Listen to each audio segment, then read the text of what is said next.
وبركاته. اللهم صل وسلم وبارك على سيدنا محمد. اهلا بيكم في منوعات هالة الجندي. النهارده وصفه جميله جدا. احنا طبعا داخلين على شتاء، هنبتدي طبعا يبقى تغيير الجو ده هيبوظ بشرتنا وهيخلي بشرتنا دايما لا اما جافه لا اما مش نضره. فالنهارده هنعمل وصفات كتيره جدا الفتره اللي جايه، ودي اول وصفه ان شاء الله. ده من قشر الموز، ده كنز، اوعي ترميه. لو عرفتي فوائده بجد مش هترميه مره تانية. هعمل لك بيه وصفه اكتر من وصفه دلوقتي حلوه جدا، هتستفادي منه بطريقه ما كنتش تتخيليها. ادي ده قشر الموز، هنقطعه دلوقتي وهقول لكم هنعمل بيها ايه. دلوقتي اهو بعد ما قطعته هجيب اي حاجه هحطها على النار. طبعا دي مع هنحط عليها معلقه رز. ده بجد هيخلي بشرتك صافيه زي الكوريين وبيضه جدا جدا، ما تتخيليش بياض بشرتك. اهي هنحط حوالي معلقتين بس اهو من الرز، وهنحط كوبايه ميه وهنحطه على النار. وبعد ما نحطه على النار هوريهولكم.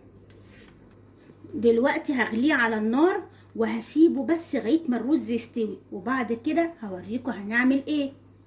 دلوقتي زي ما انتم شايفين اهو قشر الموز مع الرز قرب يستوي. اول ما يستوي طبعا هنضربه في الخلاط على فكره، فان شاء الله باذن الله اول ما هيستوي هوريه لكم. دلوقتي اهو بعد ما ضربناه في الخلاط اهو بصوا عامل ازاي بقى جميل جدا.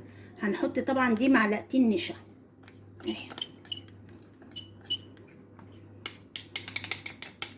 هنفضل نقلب فيها اهي زي ما انتم شايفين اهو. طبعا لغايه ما نتخلص من من النشا اللي موجوده فيها.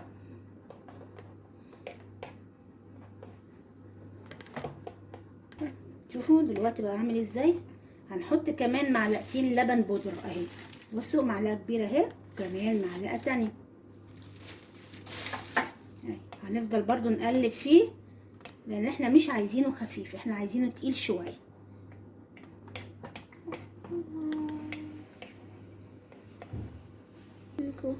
اهو زي ما انتم شايفين اهو، بصوا نفس القوام دوت اهو. هتروحي عامله بقى جايبه كده وتدعكي بيه ايدك كده، بصي بشرتك كده او ايدك، على فكره تنفع لكل حاجه، لايدك ولبشرتك. بصوا اهي تفضلي بقى تدعكيها كده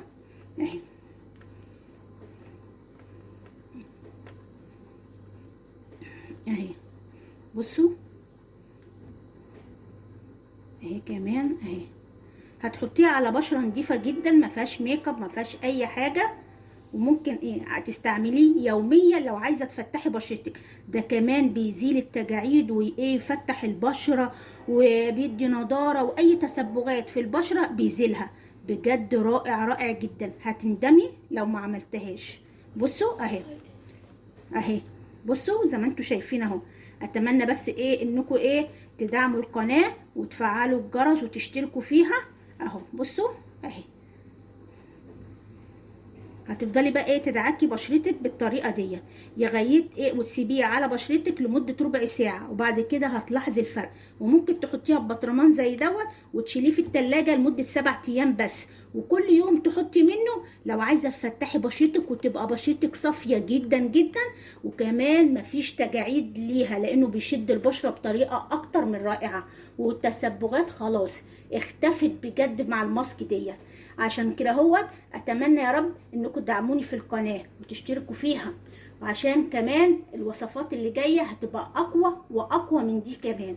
اتمنى ليكم كل السعاده يا رب. وتعالوا على الوصفه التانيه. دي بقى الوصفه التانيه سحر.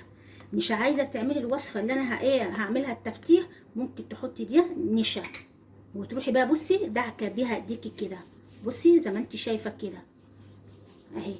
بصي ده تفتيح فوري بجد هيبقى رائع جدا. بصوا اهي بصي اهي التفتيح هيبقى فوري. كمان في فكرة كمان تانية جميلة جدا. ايه هي الفكرة دي؟ انك انت ممكن تروحي حاطة طب دي كمان وصفة تانية، هتجيبي معجون سنان اهو، ممكن تدعكي بالقشرة ديت والمعجون السنان، سنانك هتفتحها من اول مرة. ده كمان في فكرة كمان تانية، لو عندك مثلا ضوافرك عايزة تفتحيها اهي، بصوا اهي اهي، بصي هتلاقي ضوافرك بقت جميلة جدا، هتفضلي تدعكي بيها وهي فيها المعجون السنان اهي.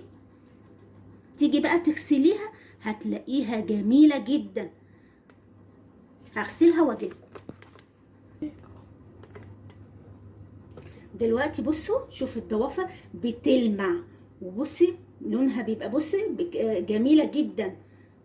بصوا اكيد الفكرة ديت ما خطرتش على بال حد انك تنضفي ضوافرك بايه؟ بالقشر الموز وكمان المعجون، بجد رائعه. دلوقتي بعد ما وريتكم الوصفات الجميله جدا من قشر الموز اللي احنا بنرميه وما بنستفادش بيه، لا ده انت هتستفادي بيه دلوقتي ومش هترميه ابدا. وزي ما انا قلت لكم ان قشر الفواكه بتبقى محتويه على فيتامينات ومعادن عاليه جدا عن الثمره نفسها. ليه ما نستفادش منها؟ وليه؟ عشان ما نرميهاش، هتستفادي منها جامد جدا. اتمنى يا رب ان الفيديو ينال اعجابكم، واستنوا فيديوهات كتيرة جدا قبل الشتاء علشان نهتم ببشرتنا وجسمنا وشعرنا، وكمان ان شاء الله فيديوهات تانية عن روتينات وحاجات كتيرة جدا. اتمنى بس دعمكم، وكمان تشتركوا في القناة وتعملوا لي لايكات كتيرة حلوة زيكم، وانا بحبكم جدا جدا، والسلام عليكم ورحمة الله وبركاته. تنسوش اللايك.